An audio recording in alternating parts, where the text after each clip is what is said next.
All right, so we're back out here again, another night out in the shop, and yet another secret mission. So do not tell my wife about it. Anyways, now that that disclaimer is passed, the shop is an absolute disaster. If you can see here, I got cars everywhere. This hoist used to be over on the far side. It's now moved. I have trim that's laying out in the middle here as we are working on the trim on the outside of the doors. So I have that everywhere, but I ended up finding a 4-post hoist, and that's what's on the trailer over here. Now, yes, it is used. Yes, it is super ugly, and yeah, it works. So those are kind of the projects that I like. I'll buy it cheap, I'll sand it down, paint it up, make it look all nice, and I got it for a good deal, so no problem. So this thing is a 14,000 pound bend pack. It's a 4-post hoist, and it's got some cool features. You're able to slide the runners where you drive the car inward and outward, so you can fit larger vehicles like a cube van or smaller vehicles like a Miata. So that's kind of cool. I'm not sure how easily they roll back and forth, as I saw this thing when it was apart, so we won't know until we get it together. But it has that. It has a center jack that rolls from the front all the way to the back of the vehicle, so you can lift either the front end or the rear end of the vehicle from the center. And it also has something that I hadn't seen before. In those rails or those runners that you drive on, it has a jack on each side. So you can lift a whole entire car up by the rocker panels, and you'll have all 4 wheels off the ground that way. Again, I hadn't seen it. It's pretty cool. And lastly, it has the alignment plates on the front, so you can put a vehicle on it and turn the front wheels left to right on those alignment plates. Something I'm never going to use, but hey, it's there, so whatever. Now, this thing I only bought for storage. My plan is to stuff it back in that back corner, bolt it to the ground, and it's only there to lift a car once or twice a year that I'm gonna be storing, so I have an extra spot underneath. Again, like I said, this thing was super cheap because it is really ugly, and it was already apart, so hopefully 1, we have all the parts, and 2, we can get it together. Anyways, all of this said, we're gonna attempt to start putting that thing together tonight, and yeah, I got some help coming in tomorrow, so maybe we can start sanding it and painting it. But anyways, let's get to it. P.S. Don't tell my wife. Shh.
All right, so the little man lift pallet stacker thing that I have, that little push around forklift, lifted it. It wasn't happy. The motor was straining a little bit, and because I had to reach from outside the trailer tires, I had to get all the way to the end of the fork, so it was kind of light on the back end where you walk, but it didn't tip over anything. We got the big runners unloaded from the trailer. So what I did was I stood them up on jack stands. I don't know where my other taller jack stands are, so this one here is lower than this one, but that's okay for what I'm trying to do right now.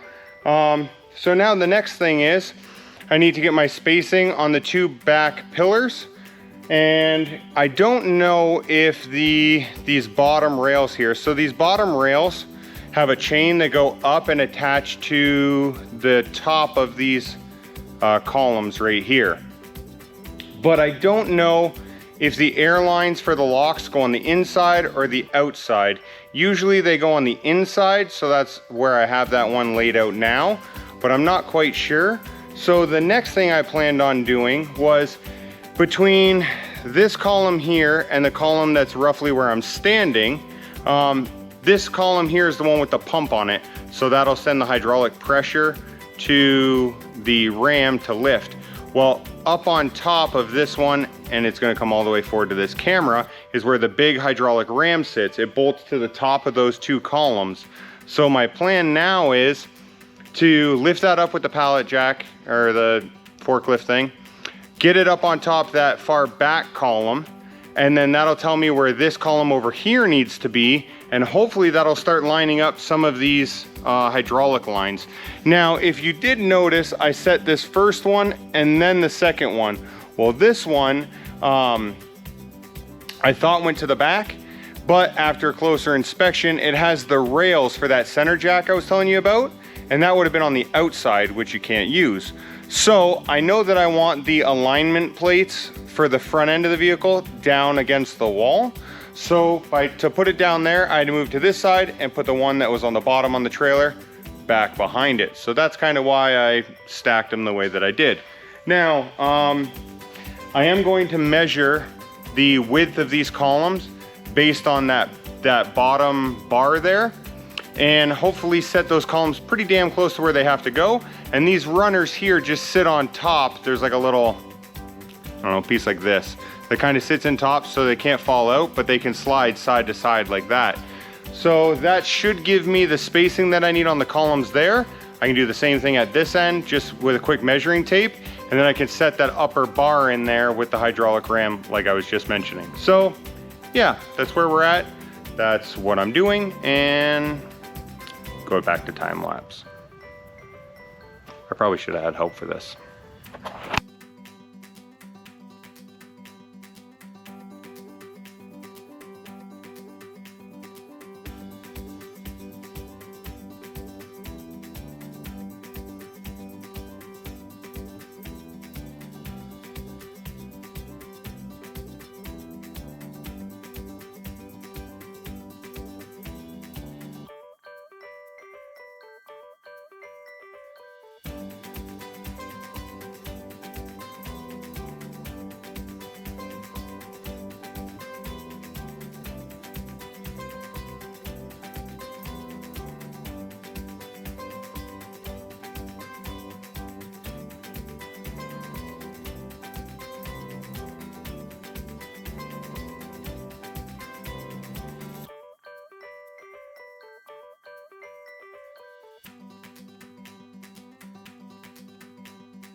All right, so as you can see, we got this thing loosely assembled.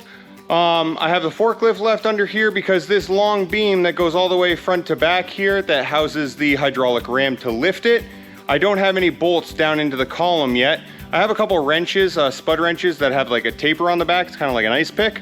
So it shouldn't fall off, but just in case, I left the forklift under it. Also, these crossbars here that actually lift the runners, on every column, it's on the lowest lock.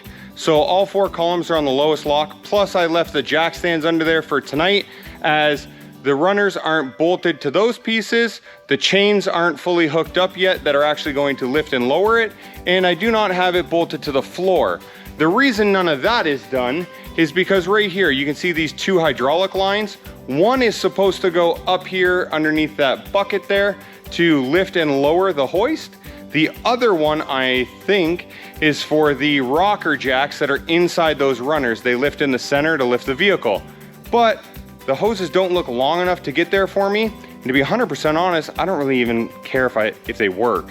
So I think what I'm gonna end up doing is, I have a hose here that goes into the runner. I think I'm just gonna put a female cap on the runner, and delete all the piping here off the side of the hoist, because I don't care if I have the runner. I'll just put a cap on it and put all those hoses wrapped up with plugs over on the side. So it's here if I ever sell it or whatever. If I need it one day, I still have it. But for the time being, I don't really care.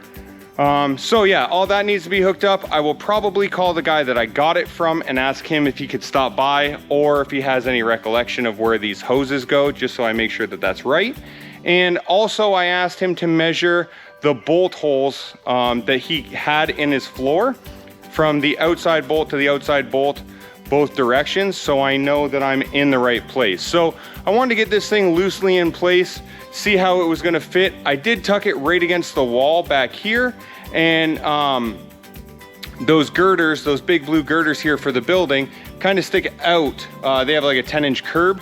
They stick out into the floor, so I didn't know if it was actually gonna be able to sit against the wall. I want to tuck it back and over as far as I could, but it looks like the runners that you're going to drive on are about an inch outward of that, so we should be good. It'll be a little tight squeezing your mirror by that beam right here where I'm pointing to, but that's okay for as much as we're going to use it. Like I said, this one's just to park on, so it's not that big of a deal. Also, I did turn it sideways. You may be wondering, it is sideways to the shop door. And the reason it's sideways is so that in the summertime, or anytime really, I can have a car on the top and I can back my trailer underneath this thing. If I have, you know, eventually I'd like to get a bigger trailer. If I have that, I can back it underneath because it's so wide this way.